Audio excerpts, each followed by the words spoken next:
జై భారత్ జరాజేశాను తోటి భారతీయులందరికీ నమస్కారాలు తెలియజేస్తూ ప్రధానంగా మనం ఆలోచించుకోవాల్సిన ఈ రోజుని విశ్లేషించుకోవాల్సినటువంటి విషయం ఏంటంటే ఏదైతే ఈనాడు ఢిల్లీ ముఖ్యమంత్రి ఆమ్ ఆద్మీ పార్టీ అధ్యక్షుడైనటువంటి అరవింద్ కేజ్రీవాల్ గారి గురించి మనం కొన్ని విషయాలు తెలుసుకోవాల్సినటువంటి అవసరం ఉంది. 2011లో అన్నా హజారే ఒక సామాజికవేత్త అన్నా హజారే అనేటువంటి ఒక పెద్ద ఆయనతోటి ప్రారంభమైనటువంటి ఉద్యమం లోక్పాల్ బిల్లు, అవినీతి పైన పోరాటం అన్నమాట.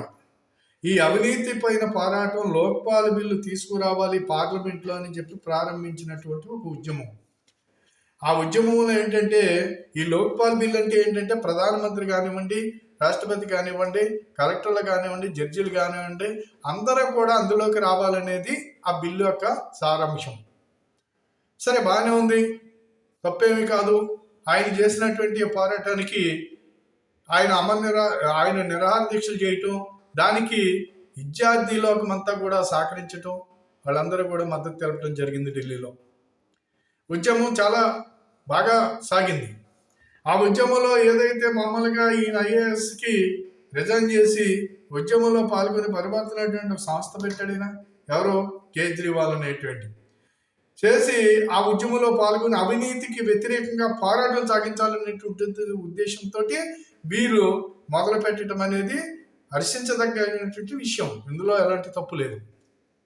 సరే, అందరూ చాలా గొప్ప వ్యక్తి అనుకున్నారు. ఆ తర్వాత ఏదైతే ఈయన 2012లో ఆమ్ ఆద్మీ పార్టీ అనేది పెట్టడం జరిగింది. దానికి ఆ రోజుని ఎవరైతే సామాజికవేత్త ఎవరైతే ఉన్నారో అన్నా హజారే దాన్ని వ్యతిరేకించారు కూడా. అయినప్పటికీ మనం అవినీతి మీద పోరాటం చేసుకుంటూ బిల్లు చేయటానికి ప్రభుత్వం యొక్క మెడలు వంచడానికి మనం పనిచేయాలి తప్ప ఈ రాజకీయ పార్టీల జోలికి మనం రాజకీయ పార్టీ పెట్టొద్దని చెప్తే కుదరదు రాని చెప్పి రాజకీయ పార్టీ పెట్టాడు. ఏదైతే ఈ జనబలాన్ని చూసి ఒక పార్టీ పెట్టి నేను అధికారంలోకి రావాలని ఒక ప్రయత్నం అయితే చేశాడు ఆయన. అది తప్పు కాదు. ప్రజాస్వామ్య దేశంలో మంచి వ్యక్తులు నాయకులు కావటం కూడా హర్షించదగినటువంటి విషయమే. సరే, ఈయన పార్టీ పెట్టి ఆ పార్టీకి సీపురు అనేటువంటి గుర్తు ఏంట్రా అంటే అవినీతిని తుడిచిపెట్టేస్తాను అనేటువంటి ఒక కాన్సెప్ట్ చూపించాడు ప్రజలకి. చూపించి అధికారంలోకి ఢిల్లీలో పోటీ చేయటం, 28 సీట్లు ఎన్నో రావటం జరిగింది. సరే, ఆ రోజున మెజార్టీ లేకపోవటం వల్ల బీజేపీకి 30 సీట్లు ఎన్నో అక్కడ రావటం జరిగింది. 32 బీజేపీకి వచ్చినాయి. ఈ 70 సీట్లకి ఈయనకేమో 28 సీట్లు వస్తే కాంగ్రెస్ సపోర్ట్ తోటి ఈయన అప్పటి వరకు కాంగ్రెస్ యొక్క ప్రభుత్వం కాంగ్రెస్ మీద పోరాటం జరుగుతుంది. సరే, ఎప్పుడైతే ఈయన గెలవటం జరిగిందో బీజేపీని అధికారంలోకి రానివ్వకూడదు కాబట్టి అక్కడ ఈయన పార్టీకి కాంగ్రెస్ మద్దతు ఇచ్చి అక్కడ ఒక ప్రభుత్వాన్ని ఏర్పాటు చేశారు. ఆ ప్రభుత్వం కొద్ది రోజులకి పడిపోయింది. అది ఎలా పడిపోయింది? ప్రభుత్వం ఢిల్లీ ఆనాడు ఉన్నటువంటి ఈయన ముఖ్యమంత్రిగా ఉన్నందుకు లోక్పాల్ బిల్ అనేది ఆయన ప్రవేశపెట్టడం జరిగింది. ఎక్కడి నుంచే ప్రారంభం అవ్వాలి అని అసెంబ్లీలో ఆయన లోక్పాల్ బిల్ ప్రారంభించటం, ఆ బిల్లు ఆమోదించకపోవటం వల్ల ఈయన రిజైన్ చేయటం, మళ్ళీ ప్రజల్లోకి వెళ్ళటం జరిగింది. నాకు మెజారిటీ లేక వల్లే నేను చేయలేకపోయాను, అంతే కాబట్టి అవినీతికి ఏమైనా సరే మనం దీన్ని చేయాలి అంటే నాకు తగిన బలం ఇవ్వాలి, బలం ఇస్తే దేశాన్ని మార్చేస్తాను అని చెప్పి ప్రజలకి కొన్ని ఉచితాలు ప్రకటించుకోవటం, నేను ప్రజా వ్యతిరేక కార్యకలాపాలు ఈ ప్రజలకి నష్టం జరిగే ఏ కార్యక్రమాలు కానీ మద్యం కానీ ఇద్యం కానీ ఇలాంటి వ్యాపారాలు అవి సాగినామని ఇక్కడ నేను ప్రజలకు అనేక రకాల వాటర్ ఉచితంగా ఇస్తాను, లేకపోతే అవి ఇస్తాను, కరెంటు బిల్లు ఇవన్నీ పెట్టుకున్నాడు. వెళ్ళాడు, 60 సీట్లు వచ్చేసినాయి. సరే, భారీ మెజారిటీ మీకు ఇచ్చినప్పుడు మళ్ళీ ప్రభుత్వాన్ని ఏర్పాటు చేశారు. చేసిన తర్వాత ఈయన చేసిన కార్యక్రమం ఏంటంటే ఏదైతే అవినీతి అనే దాన్ని తుడిసి పడచేస్తానన్నాడో అక్కడి నుంచి ప్రారంభం అయింది. వీళ్ళ నాయకులు అవినీతిలో వీళ్ళందరూ అవినీతి చేశారు. అవినీతి చేయటమే కాకుండా లౌంగిక వేధింపులు చేసే కార్యక్రమాల్లో వీళ్ళే ఉన్నారు. అనేక విషయాల్లో వీళ్ళు ప్రజల్లో అనేక విషయాల్లో ఏదైతే అవినీతి అనేది ఇవాళ నీకు ఎందుకు భారీ మెజారిటీ ఇచ్చినప్పుడు ఈ లోక్పాల్ బిల్ ఏదైతే ఉందో అది ప్రవేశపెట్టాలి, అది ప్రవేశపెట్టలేదు. ఈయనకి అక్కడి నుంచి వచ్చినటువంటి ఆలోచన ఏంటంటే నేను దేశంలో ప్రధానమంత్రి అయిపోవాలి, అది కాబట్టి నేను ఇక్కడ అవినీతి చేయాలి, అవినీతి సొమ్ముతోటి దేశమంతా తిరగాలి, దేశమంతా తిరిగి నేను దేశానికి ప్రధానమంత్రి అవ్వాలనేటువంటి ఒక ఆలోచన చేశాడు. అక్కడి నుంచి లోక్పాల్ లేదు, అక్కడి నుంచి అవినీతి గొడవ లేదు, అక్కడి నుంచి అనేక రకాలైనటువంటి ఈయన చేసుకుంటూ ముందుకు పోయాడు. వీళ్ళందరూ అవినీతిలో ఊరికిపోయారు. సరే, మళ్ళీ ఎలక్షన్ వచ్చింది, మళ్ళా అనేక రకాల ఉచితాలు ప్రజలకి చేయటం, ఢిల్లీలో అనేక రకాలైనటువంటి అల్లర్లు సృష్టించటం, రాజకీయంగా లబ్ధి పొందటం కోసం తను చేసినటువంటి దేశద్రోహ కార్యక్రమం అనేకం ఉన్నాయనేది ఇక్కడ బోల్డ్ని బయటకు వస్తాయి. రేపు నుంచి చూద్దరు. కానీ విదేశీ శక్తులతో చేతులు కలపటం ఇవన్నీ కూడా చేసుకుంటూ వచ్చాడు. ఈయన చేసుకుంటూ వచ్చి మళ్ళీ ఈయన ముఖ్యమంత్రి అయ్యారు. మూడోసారి ముఖ్యమంత్రి అయిన తర్వాత ఈయన ఆలోచన ఏం చేశాడంటే, ఇది కాదు, గొప్ప సంపాదన కావాలి, మంచి డబ్బు రావాలి, అవినీతి చేసుకుంటూ అది కాకుండా ఇది సరిపోక ఒక లిక్కర్ వ్యాపారం ప్రారంభిస్తే మనకి కోట్లాది రూపాయలు వస్తాయనేటువంటి ఒక ఆలోచన చేసి ఈయన మైండ్లో నుంచి ఒక కొత్త పద్ధతుల్లో లిక్కర్ వ్యాపారాన్ని ప్రారంభించి అందరికీ అందుబాటులో మద్యం అందేలా చేసి అనేకమైనటువంటి వేలాది షాపులు ఇచ్చి ఇవన్నీ చేయాలనేది ఈయన మైండ్లో పుట్టినటువంటిది. ప్రభుత్వానికి ఇన్ని వేల కోట్లు వస్తుంది, నాకు 2,000 కోట్లు వస్తాయి అనేటువంటి ఒక ఆలోచన చేసి ప్రజలు ఏమైపోయినా పర్వాలేదు, ఏదైతే ప్రజలు బాగోవాలి అని ఏదైతే ప్రజలకు ఇబ్బందికరంగా ఉండేటువంటి లిక్కర్, పేదవాడికి మరీ ఇబ్బందికరంగా ఉండేటువంటి లిక్కర్ ఏదైతే ఉన్నదో దీన్ని మళ్ళా ప్రజలకు దగ్గరగా అందించడం గురించి, వాళ్ళకి సమస్యలు తెచ్చిపెట్టడం గురించి, వాళ్ళని నాశనం చేయటం గురించి ఒక వ్యాపారం ప్రారంభించాడు ఈయన. ఈ వ్యాపారం ప్రారంభించినప్పుడు అక్కడి నుంచి అక్కడి దాకా సాగింది. ఇది తెలంగాణలోకి వచ్చేటప్పటికి టీఆర్ఎస్ పార్టీ, ఆంధ్రాలోకి వచ్చేటప్పటికి వైఎస్ఆర్ పార్టీ నాయకులు వీళ్ళందరూ కూడా ఈ వ్యాపారాల్లో ఉన్నారు. ఈ వ్యాపారం అంతా కూడా ఈ దక్షిణాదిని, ఈ వ్యాపారాలన్నిటికీ కూడా కవిత గారు చాలా కీలక పాత్ర పోషించారు.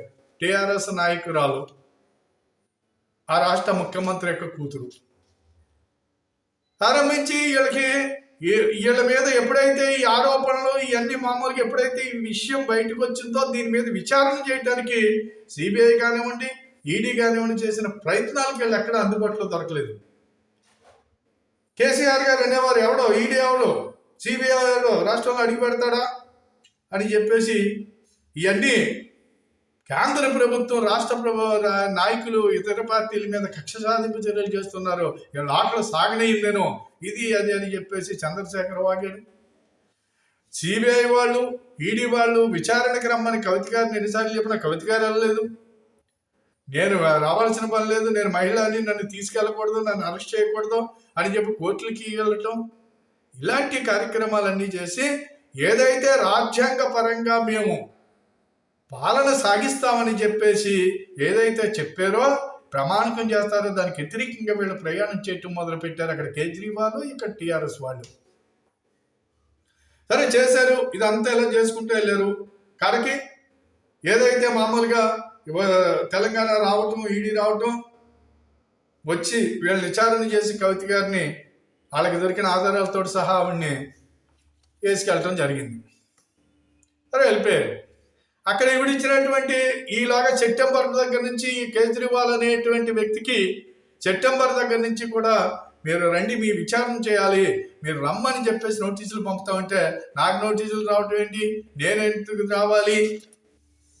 ఈ రకమైనటువంటి పద్ధతిలో నేనే సర్వస్వము, నేనే రాజుని, నేనే చట్టాన్ని, నేనే న్యాయాన్ని, నేనే కోర్టుని, నేనే అన్ని అని చెప్పేసి చెప్పుకుంటూ ఈ పెద్ద మనిషి అధికారంతో మదమెక్కి విచారణకి వెళ్ళలేదు. సరే, కవితను లోపలేసిన తర్వాత ఈవిడి గారు చెప్పింది అన్నీ చూసుకుని, అలాగే 16 మంది అరెస్ట్ అయితే 16 మంది జైల్లో ఉన్నారు, కొంతమంది అప్రూవర్గా మారారు.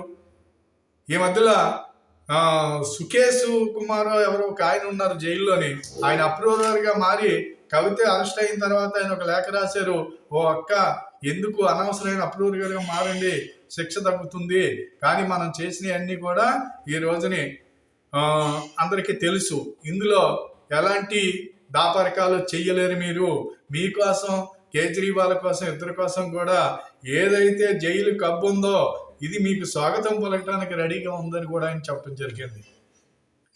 సరే, పోతే ఈ ఈడీ మామూలుగా వీళ్ళందరూ కూడా ఈ ఈడీ సిబిఐ కూడా కేజ్రీవాల్ ఇంటికి వెళ్ళటం, అక్కడ విచారణ చేయటం, సోదాలు చేయటం, అక్కడ ఏం దొరికినాయి అన్ని పట్టుకుని ఆయన తీసుకురావటం జరిగింది. ఈ రోజునే ఆయన చెబుతాడు, నేను జైల్లో ఉండే పరిపాలన సాగిస్తానని. సిగ్గుందా లేదా, అసలు బుద్ధి ఉందా లేదా? నువ్వు అసలు సిగ్గున్నవాడివైతే వెంటనే రిజైన్ చేయాలి. నువ్వు ఈ రోజుని నువ్వు చేసిన అవినీతి మీద అరెస్ట్ అయ్యావు. ఈ రోజు నిన్ను అరెస్ట్ చేసిన తర్వాత ఆరోపణ వచ్చినప్పుడే రిజైన్ చేయాలి. సిగ్గున్నవాడైతే చేయటం మానేసి అక్కడి నుంచి పరిపాలన చేస్తానని చెబుతున్నాడు. ప్రజలకు ఒకసారి గమనించుకోవాలి ఎంతవరకు ఇతను చేసే వాదన కరెక్ట్. ఇకపోతే ఈ రోజుని తీసుకెళ్ళి అరెస్ట్ చేసి ఈడీ ఇంకా కస్టడీకి ఇవ్వటం జరిగింది కోర్టు. ఈ కోర్టులు రెండు కూడా తోసిపుచ్చినాయి. నువ్వు పై నెలకు వచ్చింది, దీన్ని మేము ఏ రకమైనటువంటి నీకు బెయిల్ ఇవ్వలేమని చెప్పడం కూడా జరిగింది. విచారణ పై నెలకు వచ్చిందని చెప్పేసి కోర్టులకు సహకరించలేదు, ఈడీకి సహకరించలేదు, సిబిఐకి సహకరించలేదు. మరి ఏదైతే అవినీతి అనేది ఏదైతే ఉన్నదో దాన్ని తుడిచేస్తారని ప్రజల్లోకి వచ్చి అదే అవినీతిని మూట కట్టుకున్నటువంటి నువ్వు ఈ రోజున మాట్లాడే అర్హత నీకుందా? పోతే కేంద్ర ప్రభుత్వం మీద మమ్మల్ని కక్ష సాధింపు అని చెప్పేసి కాంగ్రెస్ పార్టీ వాళ్ళు కూడా మద్దతు తెలపటం. మరి ఇక్కడ తెలంగాణలో అదే కుంభకోణంలో అదే బ్యాచ్లో కవిత గారు ఉన్నారని, కవిత గారిని ఇక్కడ మీరు మామూలుగా బీజేపీ వాళ్ళు కవితను అరెస్ట్ చేయడం లేదు, వీళ్ళు సహకరిస్తున్నారు దొంగలని చెప్పి ప్రచారం చేసినటువంటి రాహుల్ గాంధీ, ఎక్కడ ఉన్నటువంటి కాంగ్రెస్ పార్టీ రేవంత్ రెడ్డి కానివ్వండి, ఈ రోజున అక్కడ అరెస్ట్ చేసేటప్పటికి మళ్ళీ కేజ్రీవాల్కి మీరు మద్దతు పలుకుతున్నారంటే దీన్ని ఒకసారి ప్రజలు ఒకసారి ఆలోచించుకోవాల్సినటువంటి అవసరం ఉందని చెప్పి సందర్భంగా నేను చెప్తున్నాను. ఇకపోతే పంజాబ్ విషయానికి వెళ్ళాడు ఈయన. పంజాబ్లో ఈయన గెలవడానికి గల కారణం, ఏకైక కారణం ఏంటంటే విదేశీ శక్తులతోటి చేతులు కలిపి, ఏదైతే వేర్పాటవాదులతో చేతులు కలిపి ఖలిస్తానీ ఉద్యమానికి నేను సహకరిస్తాను, ఈ రాష్ట్రాన్ని నేను మీకు ప్రత్యేక దేశం విడిపోవటానికి, ఖలిస్తానీ రావటానికి నేను పూర్తిగా సహకరిస్తాను అని చెప్పేసి ఖలిస్తానీ ఉగ్రవాదులతో చేతులు కలిపి అక్కడ ప్రజలకు మాయ మాటలు చెప్పే అధికారంలోకి వచ్చాడు. అక్కడ జరిగేటువంటి ప్రమాదం ఏంటో కూడా ఆనాడు ఉన్నటువంటి ముఖ్యమంత్రి, అక్కడ జరిగేటువంటిది ఏంటనే బ్రియాంత్ సింగ్ ఎవరు ఉన్నారు, ఆయన వచ్చి కూడా ప్రధానమంత్రికి చెప్పడం జరిగింది. పంజాబ్లో జరిగేటువంటి ఒక ఏదైతే మామూలు దేశ వ్యతిరేక కార్యకలాపాలకి వీళ్ళు ఏ రకమైన ప్లాన్ చేసుకున్నారనేది కూడా చెప్పడం జరిగింది. ఆయన కాంగ్రెస్ ముఖ్యమంత్రి అయినా ఆనాడు ముందు. ఇటువంటి పద్ధతిలో కాంగ్రెస్ కూడా రిజైన్ చేయడం జరిగింది. ఆయన సపరేట్ పార్టీ పెట్టుకున్నారు. మరి దేశ వ్యతిరేక శక్తులతోటి పనిచేసి, విదేశీ తొత్తులతోటి పనిచేసి ఈ దేశాన్ని నాశనం చేయాలని ఆలోచనతోటి, ఈ దేశానికి ప్రధానమంత్రి అయిపోవాలనేటువంటి ఆలోచనతోటి పనిచేస్తున్నటువంటి ఈ కుళ్ళు కుతంత్రాలతో ఈ దేశద్రోహులకి మనం ప్రజల్లో తిరగనిస్తే ఎంత ప్రమాదం ఒకసారి ఆలోచించుకోండి. కాబట్టి ఇలాంటి వాళ్ళందరినీ కూడా ఖచ్చితంగా ఈనాడు హైదరాబాద్లో ఉన్నటువంటి టీఆర్ఎస్ కానివ్వండి, ఆంధ్రాలో ఉన్నటువంటి ఇప్పుడు దీంట్లో ఉన్నటువంటి అనేక మంది ఉన్నారు వాళ్ళు కానివ్వండి, ఈ అందరినీ కూడా ఒకసారి ఆలోచించండి. ప్రభుత్వాలు చేసే కార్యక్రమాలు ఏంటో, వీటిలన్నిటికీ భారతీయ జనతా పార్టీని బాధ్యులను చేస్తూ వీళ్ళు ప్రచారాలు చేయటం, కోర్టులు, భారతీయ జనతా పార్టీ ఈనాడు అధికారంలో ఉన్నటువంటి మోదీ గారి ప్రభుత్వం చెప్పినట్టు చేస్తుందని చెప్పేసి ఈ చేసే తప్పుడు ప్రచారాలు, వీళ్ళు చేసే తప్పులకి వాళ్ళ మీద బురద జల్లాలని చూసేటువంటి దౌర్భాగ్య రాజకీయ నాయకులందరినీ కూడా సీపురుతోటి తుడిసి పెట్టవలసిన అవసరం ఉందని చెప్పి ప్రజలందరికీ నేను ఈ సందర్భంగా నమస్కారం పెట్టి మరి మనం చేసుకుంటున్నాను. అది కాబట్టి మిత్రులారా ఆలోచించండి. అందరూ కూడా ఆలోచించి ఈ రకమైనటువంటి నాయకుల్ని ప్రజల్లో తిరగనివ్వకుండా చేసుకోకపోతే దేశానికి ప్రమాదం ముంచుకొస్తుంది. చుట్టూ ఉన్న శత్రు దేశాలు ఉన్నాయి, అనేక రకాలైనటువంటి మనం ఈ రోజుని సమస్యలను ఎదుర్కోబోతున్నాము. ఒక శక్తివంతమైన దేశంగా తీర్చి ఒక దేశానికి ఒక గొప్ప రక్షకుడిగా పాలన సాగిస్తున్నటువంటి నరేంద్ర మోదీ గారి పైన బురదజల్లాలను చూసి ఇలాంటి మూర్ఖులందరినీ కూడా ఒకసారి పరిశీలించండి అని చెప్పి సందర్భంగా కోరుతూ మీ అందరికీ నమస్కరిస్తున్నాను. రాబోయేటువంటి ఈ ఎలక్షన్లో చాలా ఆలోచించి ఓటు చేయమని చెప్పేసి మరి కోరుతూ ఈ వీడియోను 10 మందికి షేర్ చేయండి, మీ బంధువులకి మిత్రులకి కూడా షేర్ చేయండి, సబ్స్క్రైబ్ చేసుకుని నోటిఫికేషన్ చేసుకోండి. నేను చేసిన వీడియోలన్నీ వస్తాయి. నేను చెప్పేటువంటి మాటలన్నీ కూడా ఖచ్చితంగా ఒకసారి మీరు అందరూ ఆలోచిస్తారని, మనకు పార్టీలు ముఖ్యము కాదు, ఖచ్చితంగా ఈ దేశాన్ని ఒక రక్షణ బలోపేతం చేసి ఈ దేశాన్ని మనందరికీ కూడా ఒక శక్తివంతమైన దేశంగా తీర్చిదిద్దేటువంటి నాయకుడు ఎవరుంటే వాళ్ళనే మనం సపోర్ట్ చేసుకుంటూ ముందుకెళ్ళవలసినటువంటి అవసరం ఉంది. కాబట్టి ఈ రకంగా మారుతారు, ఈ రకంగా ఆలోచిస్తారనే ఉద్దేశంతో నేను అందరికీ నమస్కారం పెడుతూ సెలవు తీసుకుంటున్నాను. జై భారత్, జై హింద్.